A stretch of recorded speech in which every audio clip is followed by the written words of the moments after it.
Greetings to everyone in the name of our Lord Jesus Christ. ಎಲ್ಲರಿಗೂ ಕರ್ತನಾಗಿರುವಂಥ ಯೇಸು ಕ್ರಿಸ್ತನ ನಾಮದಲ್ಲಿ ನನ್ನ ವಂದನೆಗಳನ್ನು ತಿಳಿಸುತ್ತೇನೆ. In the last episode we saw ಕಳೆದ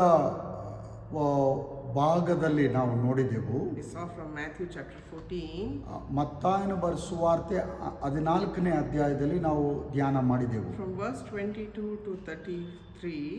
ಅಲ್ಲಿ ಮತ್ತಾಯನ ಸುವಾರ್ತೆ 14ನೇ ಅಧ್ಯಾಯದ 22ನೇ ವಾಕ್ಯದಿಂದ 33ನೇ ವಾಕ್ಯದವರೆಗೂ ನಾವು ಧ್ಯಾನ ಮಾಡಿದೆವು. We saw that Peter, who was the disciple of the Lord Jesus Christ, ನಾವು ಅಲ್ಲಿ ನೋಡಿದೆವು ಕರ್ತನಾಗಿರುವಂಥ ಯೇಸು ಕ್ರಿಸ್ತನ ಶಿಷ್ಯನಾಗಿರುವಂಥ ಪೇತ್ರನನ್ನು ಕುರಿತು ನೋಡಿದೆವು. we saw he also wanted to walk on the water just like the Lord Jesus Christ. ಯೇಸು ಸ್ವಾಮಿ ಸಮುದ್ರದ ಮೇಲೆ ನಡೆದ ರೀತಿಯಲ್ಲೇ, ಅಂದರೆ ನೀರಿನ ಮೇಲೆ ನಡೆದ ರೀತಿಯಲ್ಲೇ ಪೇತ್ರನು ಸಹ ನಡೆಯಬೇಕು ಎಂಬುದಾಗಿ ಬಯಸಿದನು. And he also started to walk. ಆತನು ಸಹ ನಡೆಯಲು ಪ್ರಾರಂಭ ಮಾಡಿದನು. He was walking and he was not seeing the Lord who was in front of him. ಸಮುದ್ರದ ನೀರಿನ ಮೇಲೆ ಯೇಸು ಸ್ವಾಮಿಯ ಶಿಷ್ಯನಾಗಿರುವಂಥ ಪೇತ್ರನು ನಡೆಯುತ್ತಾ ಇದ್ದಾನೆ. ಆದರೆ ಯೇಸು ಸ್ವಾಮಿಯನ್ನು ನೋಡುವುದನ್ನು ಬಿಟ್ಟು ಆತನು ಅಲೆಗಳನ್ನು ಬಿರುಗಾಳಿಯನ್ನು ನೋಡಲು ಆರಂಭಿಸಿದನು. As soon as he saw the wind that is coming in front of him, ಆತನ ಮುಂದೆ ಅಲ್ಲಿ ಬರುತ್ತಾ ಇರುವಂಥ ವೇಗವಾದ ಬಿರುಗಾಳಿಯನ್ನು ಆತನು ಕಂಡಾಗ he was in fear. ಆತನಿಗೆ ಬಹಳ ಭಯ ಉಂಟಾಯಿತು. And as the fear came in his life, ಅವನ ಜೀವನದಲ್ಲಿ, ಅವನ ಜೀವಿತದಲ್ಲಿ ಭಯವು ಬಂದಾಗ he started to sink inside the water. ಆತನು ನೀರಿನಲ್ಲಿ ಮುಳುಗಲು ಪ್ರಾರಂಭಿಸಿದನು. Sometimes when trouble comes in our life, we also see it and we get fear in our life. ಕೆಲವೊಂದು ವೇಳೆಯಲ್ಲಿ ನಮ್ಮ ವೈಯಕ್ತಿಕ ಜೀವಿತಗಳಲ್ಲಿಯೂ ಕುಟುಂಬಗಳಲ್ಲಿಯೂ ಈ ರೀತಿಯಾದಂಥ ಸಮಸ್ಯೆಗಳು, ಅಂದರೆ ಅತಿಯಾದ ಸಮಸ್ಯೆಗಳು ಬರುವಾಗ ನಾವು ಸಹ ನೀರಿನಲ್ಲಿ ಮುಳುಗುವ ರೀತಿಯಲ್ಲಿ ಭಯ ಪಡುವಂಥವರಾಗಿರುತ್ತೇವೆ. And when fear comes, we start to sink inside the trouble. ನಮಗೆ ಭಯ ಬರುವಾಗ ನೀರಿನಲ್ಲಿ ಮುಳುಗುವ ರೀತಿಯಲ್ಲಿ ನಮ್ಮ ಜೀವಿತವು ಮುಳುಗಿ ಹೋಗುತ್ತದೆ. We forget that the Lord is there with us each and every moment. ನಮ್ಮ ಜೊತೆಯಲ್ಲಿ ಕರ್ತನಾಗಿರುವಂಥ ಯೇಸು ಕ್ರಿಸ್ತನು ಇದ್ದಾರೆ ಎಂಬುವಂಥ ಕಾರ್ಯವನ್ನು ನಾವು ಮರೆತು ಬಿಡುತ್ತೇವೆ. Here Peter forgot that the Lord is there in front of him. ಇಲ್ಲಿ ನಾವು ಧ್ಯಾನ ಮಾಡುವಾಗ ನೋಡುತ್ತೇವೆ, ಪೇತ್ರನು ತನ್ನ ಮುಂದಗಡೆ ಯೇಸು ಸ್ವಾಮಿ ಇದ್ದಾರೆ ಎಂಬುವಂಥ ವಿಷಯವನ್ನು ಅವನು ಮರೆತು ಬಿಟ್ಟ. He forgot that the Lord can save him from the wind and from the waves that is there. ಆತನು ಮರೆತಂತ ಕಾರ್ಯವು ಯಾವುದು ಎಂಬುದಾಗಿ ನೋಡುವಾಗ ಕರ್ತನಾಗಿರುವಂಥ ಯೇಸು ಸ್ವಾಮಿ ಅಲ್ಲಿ ಇರುವಂಥ ಸಂದರ್ಭ ಸನ್ನಿವೇಶ, ಅಂದರೆ ಬಿರುಗಾಳಿಯಿಂದಲೂ ಅಲೆಗಳಿಂದಲೂ ಕರ್ತನು ರಕ್ಷಿಸಲು ಸಾಧ್ಯ ಎಂಬಂಥ ಕಾರ್ಯವನ್ನು ಮರೆತು ಬಿಟ್ಟ. And he started to sing. ಆತನು ಮುಳುಗಲು ಆರಂಭಿಸಿದ. And fear came in his life. ಭಯವು ಅವನ ಜೀವನದಲ್ಲಿ ಬಂತು. Then he is realizing that the Lord is there in front of me who can save me from such kind of wind. ಆತನು ಮುಳುಗುವಾಗಲೇ ಆತನಿಗೆ ಮನವರಿಕೆಯಾಯಿತು, ಓ ನನ್ನ ಮುಂದೆ ಯೇಸು ಸ್ವಾಮಿ ಇದ್ದಾರೆ, ಆತನು ಈ ಬಿರುಗಾಳಿಯಿಂದಲೂ ಈ ಅಲೆಗಳಿಂದಲೂ ಈ ನೀರಿನಿಂದಲೂ ನನ್ನನ್ನು ರಕ್ಷಿಸಲು ಸಾಧ್ಯ ಎಂಬುದಾಗಿ. Then he is calling the Lord. ನಂತರದಲ್ಲಿ ಅವನು ಯೇಸು ಸ್ವಾಮಿಯನ್ನು ಕರೆಯುತ್ತಾನೆ. He is telling, Lord save me. ಸ್ವಾಮಿ ನನ್ನನ್ನು ಕಾಪಾಡಿ ಎಂಬುದಾಗಿ ಕೂಗುತ್ತಾನೆ. Verse 31 it says, immediately Jesus reached out his hand and caught him. ಅಲ್ಲಿ ಮತ್ತಾಯ 14ನೇ ಅಧ್ಯಾಯದ 31ನೇ ವಾಕ್ಯದಲ್ಲಿ ನೋಡುತ್ತೇವೆ, ಯೇಸು ಸ್ವಾಮಿ ತಕ್ಷಣ ತನ್ನ ಕೈಯನ್ನು ನೀಡಿ ಆತನನ್ನು, ಪೇತ್ರನನ್ನು ನೀರಿನಿಂದ ಮೇಲಕ್ಕೆ ಎತ್ತುವುದನ್ನು ನೋಡುತ್ತೇವೆ. Lord is not delaying in holding up his hand. ದೇವರು ಅಲ್ಲಿ ತಡ ಮಾಡುತ್ತಾ ಇಲ್ಲ, ತಕ್ಷಣ ಆತನ ಕೈಯನ್ನು ಹಿಡಿದು ಮೇಲಕ್ಕೆ ಎತ್ತುತ್ತಾರೆ. As soon as he is calling Jesus, Lord, the Lord is saving him. ಯೇಸುವೇ ಸ್ವಾಮಿಯೇ ನನ್ನನ್ನು ರಕ್ಷಿಸು ಎಂಬುದಾಗಿ ಆತನು ಕೂಗಿದ ತಕ್ಷಣ ತಡ ಮಾಡದೆ ಯೇಸು ಸ್ವಾಮಿ ಕೈಯನ್ನು ಚಾಚಿ ಆತನನ್ನು ರಕ್ಷಿಸುವುದನ್ನು ನೋಡುತ್ತೇವೆ. Because he was awake at the time of 4 a.m. ಆ ಒಂದು ಮುಂಜಾನೆಯ 4 ಗಂಟೆಯಲ್ಲಿ ಆತನು ಆ ಕತ್ತಲೆ ಇರುವಾಗಲೇ ಎಚ್ಚರಿಕೆ ಉಳ್ಳವನಾಗಿದ್ದನು, ನಿದ್ರೆ ಮಾಡದೆ. Because he was awake, ಆತನು ನಿದ್ರೆ ಮಾಡದೆ ಎಚ್ಚರವಾಗಿದ್ದನು. ಈ ಕಾರಣದಿಂದ he saw the Lord in front of him. ಆತನ ಮುಂದೆ ಯೇಸು ಸ್ವಾಮಿಯನ್ನು ಕಂಡನು. And the Lord saved him from the trouble. ದೇವರು ಅವನನ್ನು ಅನಾಹುತದಿಂದ, ತೊಂದರೆಯಿಂದ ಬಿಡುಗಡೆ ಮಾಡಿದರು. Today when the Lord has to save us from all kinds of troubles in our life, ಇವತ್ತು ನಮ್ಮ ಜೀವಿತಗಳಲ್ಲಿಯೂ ಸಹ ಕರ್ತನು ಎಲ್ಲಾ ತೊಂದರೆಗಳಿಂದಲೂ ಬಿಡಿಸಲು ಶಕ್ತನಾಗಿದ್ದಾರೆ. if the Lord has to save us, ದೇವರು ನಮ್ಮನ್ನು ರಕ್ಷಿಸಲು ಕೇಳುವಾಗ ಮಾಡುವಾಗ we need to get up early in the morning. ನಾವು ಮುಂಜಾನೆಯಲ್ಲಿ ಬೇಗ ಎದ್ದು ಪ್ರಾರ್ಥಿಸಬೇಕು. Early in the morning we can see the Lord Jesus Christ. ಮುಂಜಾನೆಯಲ್ಲಿ ಯೇಸು ಸ್ವಾಮಿಯನ್ನು ನಾವು ನೋಡಲು ಸಾಧ್ಯ. And the Lord will save us from all kinds of troubles. ಆಗ ಕರ್ತನು ನಮ್ಮನ್ನು ಎಲ್ಲಾ ತೊಂದರೆಗಳಿಂದಲೂ ಕಷ್ಟಗಳಿಂದಲೂ ಬಿಡುಗಡೆ ಮಾಡಲು ಶಕ್ತನಾಗಿದ್ದಾನೆ. Today let's read the verse from the book of Proverbs. ಇವತ್ತು ಜ್ಞಾನೋಕ್ತಿಗಳು ಎಂಬುವಂತ ಪುಸ್ತಕದಿಂದ ಕೆಲವೊಂದು ವಾಕ್ಯಗಳನ್ನು ನಾವು ಓದಿಕೊಳ್ಳೋಣ. Proverbs chapter 8. ಜ್ಞಾನೋಕ್ತಿಗಳು 8ನೇ ಅಧ್ಯಾಯದಲ್ಲಿ verse from 17 to 21. ಅಲ್ಲಿ 17ನೇ ವಾಕ್ಯದಿಂದ 21ನೇ ವಾಕ್ಯದವರೆಗೂ ನಾವು ನೋಡುತ್ತೇವೆ. In English verse 17 says, ಅಲ್ಲಿ ಆಂಗ್ಲ ಭಾಷೆಯಲ್ಲಿ 17ನೇ ವಾಕ್ಯ ಈ ರೀತಿಯಾಗಿ ಹೇಳುತ್ತದೆ, I love those who love me. ನನ್ನನ್ನು ಪ್ರೀತಿಸುವವರನ್ನು ನಾನು ಪ್ರೀತಿಸುತ್ತೇನೆ. Those who seek me will find me. ನನ್ನನ್ನು ಹುಡುಕುವವರು, ಆತುರದಿಂದ ಹುಡುಕುವವರು ನನ್ನನ್ನು ಕಂಡುಕೊಳ್ಳುವವರು ಎಂಬುದಾಗಿ ಬರೆಯಲ್ಪಟ್ಟಿದೆ. In English it is, I love those who love me and those who seek me will find me. ಆಂಗ್ಲ ಭಾಷೆಯಲ್ಲಿ ಹೇಳಲ್ಪಟ್ಟಿದೆ, ನನ್ನನ್ನು ಪ್ರೀತಿಸುವವರನ್ನು ನಾನು ಪ್ರೀತಿಸುತ್ತೇನೆ, ನನ್ನನ್ನು ಹುಡುಕುವವರು ನನ್ನನ್ನು ಕಂಡುಕೊಳ್ಳುವವರು ಎಂಬುದಾಗಿ. In Kannada it says, quickly when you search the presence of the Lord. ಆದರೆ ಕನ್ನಡ ಭಾಷೆಯ ಭಾಷಾಂತರದಲ್ಲಿ ನೋಡಿ ಎಷ್ಟು ಚೆನ್ನಾಗಿದೆ ನೋಡುತ್ತೇವೆ, ಆತುರದಿಂದ ಅಂದರೆ ವೇಗವಾಗಿ ಹುಡುಕುವಂತವರು. And in Tamil it says, ಆದರೆ ತಮಿಳು ಭಾಷೆಯಲ್ಲಿ ಈ ರೀತಿಯಾಗಿ ಭಾಷಾಂತರ ಮಾಡಲ್ಪಟ್ಟಿದೆ, early in the morning when you search the Lord's presence, ಮುಂಜಾನೆಯಲ್ಲಿ ಕರ್ತನ ಪ್ರಸನ್ನತೆಯನ್ನು ನೀನು ಹುಡುಕುವಾಗ you will be delivered from all kinds of trouble. ನೀನು ಎಲ್ಲಾ ತೊಂದರೆಗಳಿಂದಲೂ ಬಿಡುಗಡೆ ಹೊಂದುತ್ತೀಯ. Here one verse, the verse 17, ಇಲ್ಲಿ ಒಂದು ವಾಕ್ಯ ಅಂದರೆ 17ನೇ ವಾಕ್ಯ is the commandment what we need to do. ನಮಗೆ ದೇವರು ಕೊಟ್ಟಿರುವಂತಹ ಆಜ್ಞೆಯಾಗಿದೆ, ನಾವು ಏನು ಮಾಡಬೇಕು. And from 18 to 21, 18ನೇ ವಾಕ್ಯದಿಂದ 21ನೇ ವಾಕ್ಯದವರೆಗೂ ಓದುವಾಗ all the blessings that the Lord will give us when we get up early in the morning. ಮುಂಜಾನೆಯಲ್ಲಿ ವೇಗವಾಗಿ ನಾವು ಎದ್ದು ಪ್ರಾರ್ಥಿಸುವಾಗ 18ನೇ ವಾಕ್ಯದಿಂದ 21ನೇ ವಾಕ್ಯದವರೆಗೂ ಇರುವಂತಹ ಎಲ್ಲಾ ವಿಧವಾದ ಆಶೀರ್ವಾದಗಳನ್ನು ಕರ್ತನು ನಮಗೆ ಕೊಡುತ್ತಾರೆ. It says, with me are riches and honor, ನನ್ನಲ್ಲಿ ಧನ ಘನತೆಗಳು ಉಂಟು, enduring wealth and prosperity. ಅಲ್ಲಿ ಶ್ರೇಷ್ಠ ಸಂಪತ್ತು ನೀತಿಯು ಇರುತ್ತದೆ. My fruit is better than fine gold. ನನ್ನಿಂದಾಗುವ ಫಲವು ಬಂಗಾರಕ್ಕಿಂತಲೂ, ಹೌದು ಅಪರಿಚಿತಲೂ ಉತ್ತಮ. What I yield suppresses choice silver. ಅದು ಬೆಳ್ಳಿಗಿಂತಲೂ ಅಪರಂಜಿಗಿಂತಲೂ ಉತ್ತಮವಾದದ್ದು. I walk in the way of righteousness, ನಾನು ನೀತಿಯ ಮಾರ್ಗದಲ್ಲಿ ನಡೆಯುತ್ತೇನೆ, along the path of justice, ನಾನು ನ್ಯಾಯದ ಮಾರ್ಗದಲ್ಲಿ ನಡೆಯುತ್ತೇನೆ. bestowing a rich inheritance on those who love me. ಹೀಗಿರಲು ನನ್ನನ್ನು ಪ್ರೀತಿಸುವವರಿಗೆ ಧನದ ಬಾಧ್ಯತೆಯನ್ನು ದೊರಕಿಸುವೆನು, and making their treasuries full. ಅವರ ಬೊಕ್ಕಸಗಳನ್ನು ತುಂಬಿಸುವೆನು. The Lord says He will give us riches, honor in front of all the people. ಎಲ್ಲಾ ಜನಗಳ ಮುಂದೆಯೂ ದೇವರು ಧನ ಘನತೆಗಳನ್ನು, ಗೌರವವನ್ನು, ಶ್ರೇಷ್ಠ ಸಂಪತ್ತನ್ನು ನಮಗೆ ದಯಪಾಲಿಸಿಕೊಡುತ್ತಾರೆ. Wealth and prosperity, ಮತ್ತು ಅದು ಸಂಪತ್ತು, ಅಭಿವೃದ್ಧಿ ಎಲ್ಲವನ್ನು ಕೊಡುತ್ತಾರೆ. better than gold and silver are the gifts of the Lord. ದೇವರ ಒಂದು ಆಶೀರ್ವಾದವು ಬೆಳ್ಳಿ ಬಂಗಾರಕ್ಕಿಂತಲೂ ಅತ್ಯಮೂಲ್ಯವಾದದ್ದಾಗಿರುತ್ತದೆ. He is saying that He will also give an inheritance, a rich inheritance for us. ಆತನು ನಮಗೆ ಎಲ್ಲಾ ವಿಧವಾದಂತ ಒಂದು ಆಶೀರ್ವಾದಗಳನ್ನು ಸಹ ಆತನು ನಮಗೆ ದಯಪಾಲಿಸಿಕೊಡುವಂತವನಾಗಿದ್ದಾನೆ. Rich inheritance means you may be not having own house or property. The Lord says He will give everything when you get up early in the morning. ಮುಂಜಾನೆ ಹೇಳುವಾಗ ಒಂದು ವೇಳೆ ನಿನಗೆ ಸ್ವಂತ ಮನೆ ಇಲ್ಲದೆ ಇರಬಹುದು, ಅಭಿವೃದ್ಧಿ ಇಲ್ಲದೆ ಇರಬಹುದು, ಐಶ್ವರ್ಯ ಇಲ್ಲದೆ ಇರಬಹುದು, ಎಲ್ಲವನ್ನು ಕರ್ತನು ನೀನು ನನ್ನ ಬಳಿಯಲ್ಲಿ ಬಂದು ನೀನು ಮುಂಜಾನೆ ಪ್ರಾರ್ಥಿಸುವಾಗ ಎಲ್ಲವನ್ನು ನಿನಗೆ ದಯಪಾಲಿಸಿ ಕೊಡುತ್ತೇನೆ ಎಂಬುದಾಗಿ ಕರ್ತನು ಹೇಳ್ತಾರೆ. The Lord says He will make our treasuries full.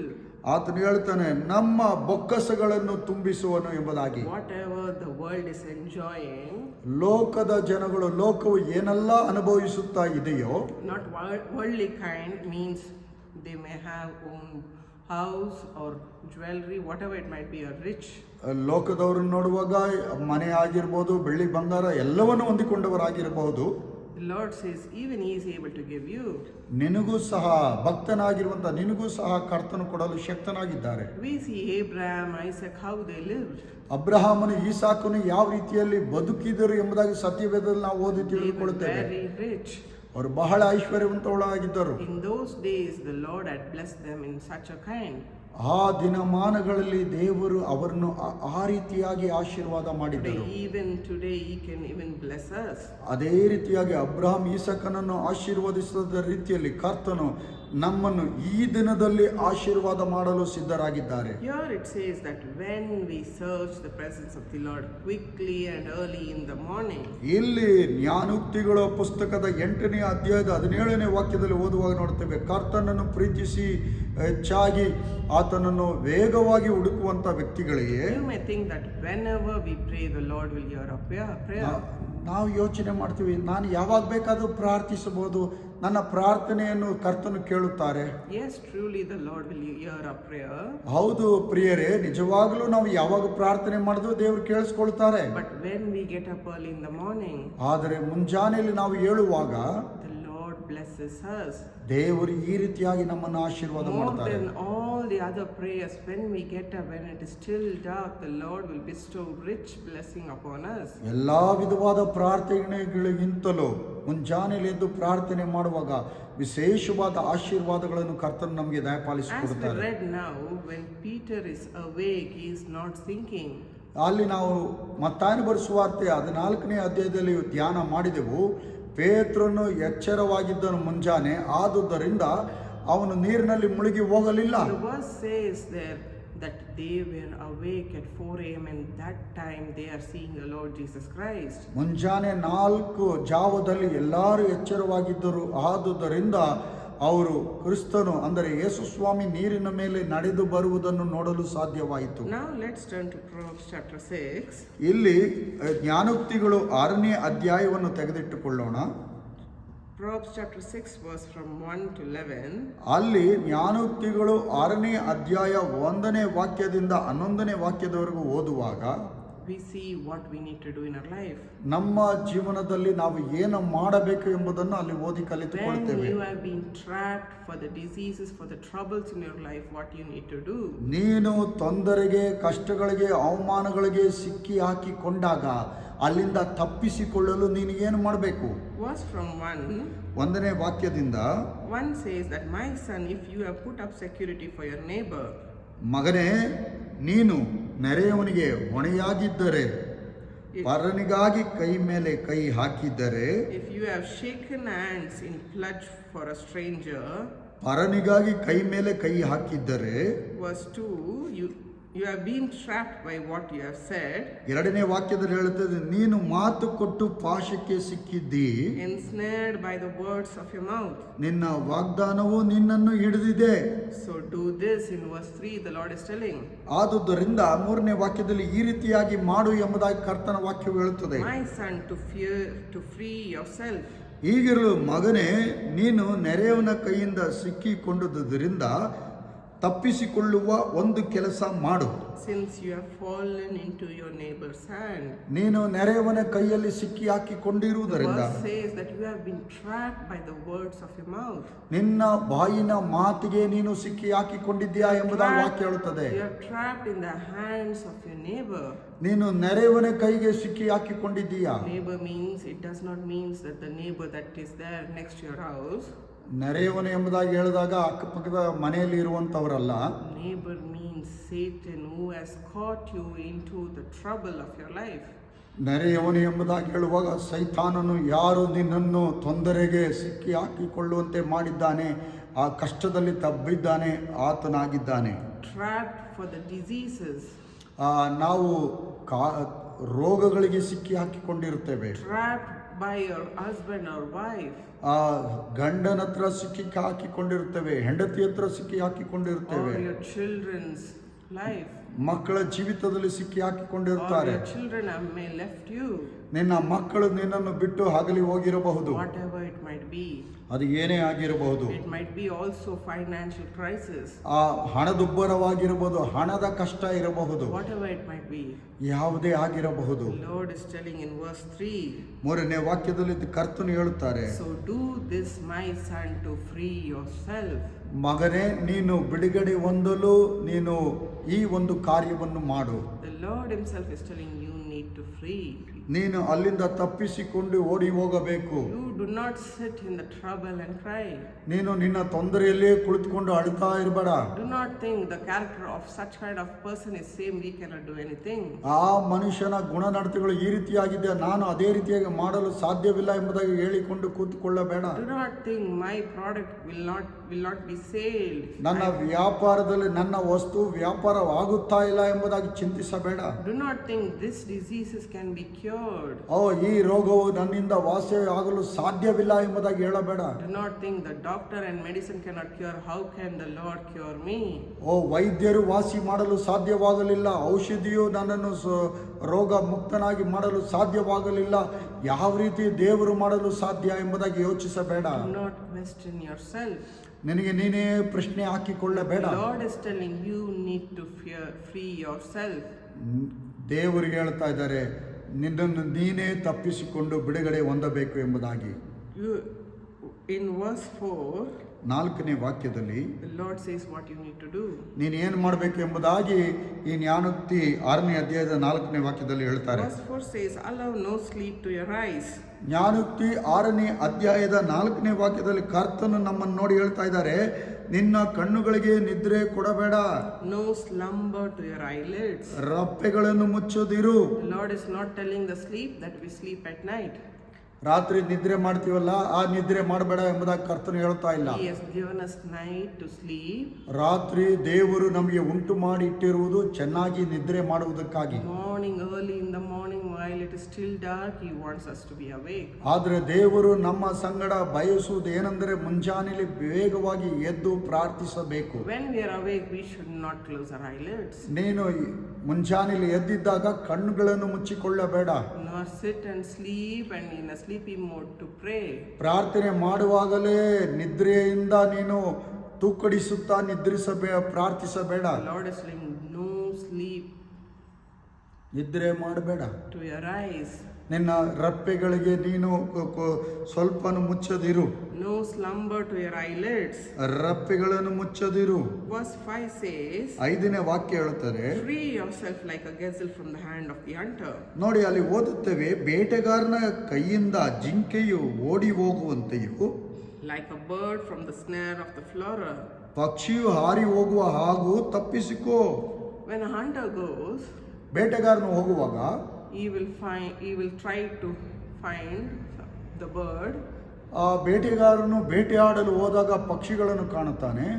Will he think that the bird will bleed, it will get hurt, let me go back to my house? ಅಯ್ಯೋ, ನಾನು ಅದಕ್ಕೆ ಬಲೆ ಬೀಸುವುದಾದರೆ ಅಥವಾ ಬಿಲ್ಲನ್ನು ಬೀಸುವುದಾದರೆ ಅದಕ್ಕೆ ತಾಕಿ ಗಾಯ ಆಗಿ ರಕ್ತ ಸೋರುತ್ತದೆ, ಪಾಪ ಅದಕ್ಕೆ ನೋವಾಗ್ಬೋದು, ನಾನು ಬಿಟ್ಬಿಟ್ಟು ಮನೆಗೆ ಹೋಗ್ಬಿಡ್ಲಾ ಎಂಬುದಾಗಿ ಬೇಟೆಗಾರನು ಯೋಚಿಸುತ್ತಾನ? He will not think the pain of the bird. ಆ ಪಕ್ಷಿಯ ನೋವನ್ನು ಆ ಬೇಟೆಗಾರನು ಚಿಂತಿಸುವುದಿಲ್ಲ. He will not think about the life of the bird. ಆ ಪಕ್ಷಿಯ ಒಂದು ಜೀವವನ್ನು ಕುರಿತು ಆತನು ಚಿಂತಿಸುವುದಿಲ್ಲ. He will not see that what kind of a pain it will undergo. ಆತನಿಗೆ ಯಾವ ವಿಧವಾದ ತೊಂದರೆ ಉಂಟಾಗುತ್ತದೆ ಎಂಬುದನ್ನು ಆತನು ಚಿಂತಿಸುವುದಿಲ್ಲ. All the thing is he want to go and hunt the bird and carry it happily. ಅವನಿಗೆ ಒಂದೇ ಒಂದು ಗುರಿಯಾಗಿದೆ, ಯಾವ ರೀತಿಯಲ್ಲಾದರೂ ಆ ಪಕ್ಷಿಯನ್ನು ಬೇಟೆ ಆಡಿ ನಾನು ಮನೆಗೆ ತೆಗೆದುಕೊಂಡು ಬರಬೇಕು ಎಂಬುದಾಗಿ. And like the bird from the snare of the fowler. ಆ ರೀತಿಯಾಗಿ ಬೇಟೆಗಾರನ ಕೈಯಿಂದ ತಪ್ಪಿಸಿಕೋ ಎಂಬುದಾಗಿ ಕರ್ತನು ಹೇಳ್ತಾ ಇದ್ದಾರೆ. The Lord is telling today the hunter is the Satan in your life. ನಿನ್ನ ಜೀವನದಲ್ಲಿ ಕರ್ತನು ಹೇಳ್ತಾ ಇದ್ದಾನೆ, ನನ್ನ ಪ್ರಿಯ ಸಹೋದರನೇ ಸಹೋದರಿಯೇ, ಬೇಟೆಗಾರನು ಎಂಬುದಾಗಿ ಹೇಳುವಾಗ ಸೈತಾನನು ನಿನ್ನನ್ನು ಬೇಟೆಯಾಡಲು ಬರುತ್ತಾನೆ. He comes only to see the godly one. ಅವನು ದೇವ ಜನಗಳನ್ನು ಮಾತ್ರವೇ ಹುಡುಕಿಕೊಂಡು ಬರುತ್ತಾನೆ. He does not want the family of the godly to be happy. ಆ ದೇವ ಜನಗಳ ಕುಟುಂಬಗಳು ಸಂತೋಷವಾಗಿರುವುದು ಅವನಿಗೆ ಇಷ್ಟವಿಲ್ಲ. He does not want them to be healthy and wealthy. ಆ ದೇವ ಜನಗಳು ಆರೋಗ್ಯವಾಗಿರುವುದು ಐಶ್ವರ್ಯವಂತರಾಗಿರುವುದು ಅವನಿಗೆ ಇಷ್ಟವಿಲ್ಲ. All the aim is he want to come and hit us like the bird. ಸೈತಾನನ ಒಂದು ಗುರಿ ಏನೆಂದರೆ ಬೇಟೆಗಾರನ ರೀತಿಯಲ್ಲಿ ಬಂದು ಯಾವ ರೀತಿಯಲ್ಲಿ ಪಕ್ಷಿಯನ್ನು ಹಿಡಿತಾನ ಆ ರೀತಿಯಾಗಿ ನಮ್ಮನ್ನು ಸರ್ವನಾಶ ಮಾಡಬೇಕೆಂಬುದಾಗಿನೇ ಆತನ He will ಉದ್ದೇಶವಾಗಿದೆ. carry the bow and he will throw the arrow through the and it will come and hit us. ಅವನು ಬೇಟೆಗಾರನ ರೀತಿಯಲ್ಲಿ ಬಿಲ್ಲನ್ನು ಬಿಡುವಂತವನಾಗಿದ್ದಾನೆ. ಆ ಬರ್ಜಿಯು ಬಂದು ನಮ್ಮನ್ನು ಚುಚ್ಚುವ ರೀತಿಯಲ್ಲಿ ಆತನು ಬೇಟೆಯಾಡುತ್ತಾನೆ. The arrow is all the troubles that we are facing. ಆ ಬೇಟೆಗಾರನು ಬಿಡುವಂತ ಬಿಲ್ಲು ಯಾವುದಕ್ಕೆ ಸೂಚನೆಯಾಗಿದೆ ಅಂದರೆ ನಾವು ಅನುಭವಿಸುತ್ತಾ ಇರುವಂತ ಎಲ್ಲ ಕಷ್ಟ ನಷ್ಟಗಳಾಗಿದೆ. That is why the Lord is saying you need to free yourself from this. ಅದಕ್ಕಾಗಿನೇ ಕರ್ತನು ಹೇಳ್ತಾನೆ, ನೋಡ್ರಪ್ಪ ನೀನು ಓಡಿ ಹೋಗು, ಬೇಟೆಗಾರನ ಕೈಯಿಂದ ತಪ್ಪಿಸಿಕೋ ಎಂಬುದಾಗಿ ಹೇಳ್ತಾ ಇದ್ದಾರೆ. No sleep to your eyes. ನಿನ್ನ ಕಣ್ಗಳಿಗೆ ನಿದ್ರೆ ಕೊಡಬೇಡ. No slumber to your eyelids. ನಿನ್ನ ರೆಪ್ಪೆಗಳಿಗೆ ಮುಚ್ಚದಿರು ಎಂಬುದಾಗಿ ಹೇಳ್ತಾರೆ. That is what we saw. Peter did not close his eyes. ಅದನ್ನೇ ಪೇತ್ರನು ಮಾಡಿದ. ಪೇತ್ರ ನಿದ್ರಿಸಲಿಲ್ಲ, ತೂಕಡಿಸಲಿಲ್ಲ. He saw the wind. He started to also sink inside the water. ಆತನು ಬಿರುಗಾಳಿಯನ್ನು ಅಲೆಗಳನ್ನು ನೋಡಿದನು, ಅದರ ನಿಮಿತ್ತದಿಂದ ನೀರನ್ನು ಮುಳುಗಲು ಆರಂಭವಾಯಿತು. When he started to sink, ಅವನು ಮುಳುಗಲು ಆರಂಭಿಸಿದಾಗ he did not close his eyes. ಅವನು ತನ್ನ ಕಣ್ಗಳನ್ನು ಮುಚ್ಚಲಿಲ್ಲ. He did not think, let me close my eyes and let me go deep inside the water and die in this trouble. ಓ ಇವಾಗ ತೊಂದರೆ ಇದೆ, ತೊಂದರೆಲ್ಲೇ ಸತ್ತೋಗ್ಬಿಡ್ತೀನಿ, ನಾನು ಮುಳುಗೋಗ್ಬಿಡ್ತೀನಿ, ನನ್ನ ಕಣ್ಗಳನ್ನು ಮುಚ್ಚಿ ನೀರಿನ ಆಳಕ್ಕೆ ಹೋಗುತ್ತೇನೆ ಎಂಬುದಾಗಿ ಆತನು ಬಯಸಲಿಲ್ಲ. But he is calling, Lord Jesus, please save me. ಯೇಸುವೇ ಸ್ವಾಮಿಯೇ ನನ್ನನ್ನು ರಕ್ಷಿಸಿ ಎಂಬುದಾಗಿ ಶಬ್ದವಾಗಿ Early ಕೂಗಿದನು. in the morning, he is being awake and is calling the Lord Jesus Christ. ಮುಂಜಾನೆ ಕತ್ತಲೆ ಇರುವಾಗಲೇ ಆತನು ಮುಳುಗುವಂತ ಸಮಯದಲ್ಲಿ ಯೇಸುವನ್ನು ಕರೆಯುವಂತ ಪೇತ್ರನಾಗಿದ್ದನು. Today, let us not sink inside the trouble and diseases and sleep and close our eyes. ಇವತ್ತು ಪ್ರಿಯರೇ, ಸಹೋದರಿಯೇ, ನಮ್ಮ ಕಷ್ಟದಲ್ಲಿಯೇ ನಾವು ಮುಳುಗಿ ಹೋಗುವುದೋ ಅಥವಾ ಕಣ್ಗಳನ್ನು ಮುಚ್ಚುವುದೋ ನಿದ್ರಿಸುವುದೋ ಮಾಡಬಾರದು. Let us open up our eyes. ನಮ್ಮ ಕಣ್ಗಳನ್ನು ತೆರೆಯೋಣ. Early in the morning, ಮುಂಜಾನೆಯಲ್ಲಿ ತೆರೆದಿಟ್ಟುಕೊಳ್ಳೋಣ. call our Lord Jesus Christ. ಯೇಸು ಸ್ವಾಮಿಯನ್ನು ನಾವು ಕೂಗಿ ಕರೆಯೋಣ. And immediately he will save us. ಆತನು ತಕ್ಷಣ ನಮ್ಮನ್ನು ರಕ್ಷಿಸುವ As ದೇವರಾಗಿದ್ದಾರೆ. he saved Peter, he can also save us today. ಪೇತ್ರನನ್ನು ರಕ್ಷಿಸಿದ ದೇವರು ಇವತ್ತು ನಮ್ಮನ್ನು ರಕ್ಷಿಸಲು, ನಮ್ಮನ್ನು ತಪ್ಪಿಸಲು ಶಕ್ತರಾಗಿದ್ದಾರೆ. And by calling him, let us grow our faith more on the Lord Jesus Christ. ಯೇಸು ಸ್ವಾಮಿಯನ್ನು ಕರೆಯುವುದರ ಮುಖಾಂತರವಾಗಿ ಯೇಸು ಕ್ರಿಸ್ತನಲ್ಲಿ ನಾವು ಪ್ರಾರ್ಥನೆಯಲ್ಲಿ ಬೆಳೆಯೋಣ. ಕಣ್ಗಳನ್ನು ಮುಚ್ಚಿ ಪ್ರಾರ್ಥಿಸಿಕೊಳ್ಳೋಣ. ಮಹಾಕೃಪೆಯುಳ್ಳ ತಂದೆಯಾದ ದೇವರೇ, ಈ ಸಂದೇಶವನ್ನು ಕೇಳಿದಂಥ ಎಲ್ಲ ಸಹೋದರ ಸಹೋದರಿಗಳಿಗಾಗಿ ಸ್ತೋತ್ರ. ನಿನ್ನ ಭಕ್ತಾದಿಗಳನ್ನು ಆಶೀರ್ವದಿಸ್ರಪ್ಪ. ಹೌದು ಕರ್ತನೆ, ಪೇತ್ರನು ತನ್ನ ಕಣ್ಗಳಿಗೆ ನಿದ್ರೆ ಕೊಡಲಿಲ್ಲ ಅಪ್ಪ. ಅವನು ಮುಂಜಾನೆಯಲ್ಲಿ ಎದ್ದಿದ್ದನು, ಆದುದರಿಂದ ಯೇಸುವನ್ನು ಕಂಡನು. ಯೇಸುವನ್ನು ಕಂಡರೂ ಸಹ ಅವನ ವಿಶ್ವಾಸವು ಸ್ವಾಮಿ ಆ ನೀರಿನ ಮೇಲೆ ಬಿರುಗಾಳಿ ಮೇಲೆ ಓದುವುದರಿಂದ ಅವನು ಮುಳುಗಲು ಆರಂಭ ಮಾಡಿದನು. ಮುಳುಗುವಾಗ ಯೇಸುವನ್ನು ಕರೆದಾಗ ಯೇಸುವೇ ಅವನನ್ನು ರಕ್ಷಿಸದ ದೇವರು. ಇವತ್ತು ಈ ಸಂದೇಶ ಕೇಳುತ್ತಾ ಇರುವಂಥ ಎಷ್ಟೋ ಭಕ್ತಾದಿಗಳು ತಮ್ಮ ತೊಂದರೆಗಳಲ್ಲಿ ಇರುವಾಗ, ತಮ್ಮ ಕಷ್ಟಗಳಲ್ಲಿ ಇರುವಾಗ, ತಮ್ಮ ರೋಗಗಳಲ್ಲಿರುವಾಗ ಯೇಸುವೇ ನೀ ಈ ಸಂದೇಶ ಕೇಳುವಾಗಲೇ ಅವರಿಗೆ ಆರೋಗ್ಯವನ್ನು ಕೊಡು, ಅವರಿಗೆ ಐಶ್ವರ್ಯವನ್ನು ಕೊಡು, ಅವರಿಗೆ ಬಲವನ್ನು ಕೊಡು, ಅವರಿಗೆ ಜ್ಞಾನವನ್ನು ಕೊಡು, ಅವರಿಗೆ ಬಿಡುಗಡೆಯನ್ನು ಕೊಡು.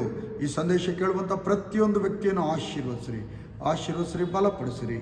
ಯೇಸು ಕ್ರಿಸ್ತನ ನಾಮದಲ್ಲಿ ಪ್ರಾರ್ಥಿಸಿ ಬೇಡಿ ಹೊಂದಿಕೊಂಡಿದ್ದೇನೆ ತಂದೆಯೇ. Amen, amen. God bless you.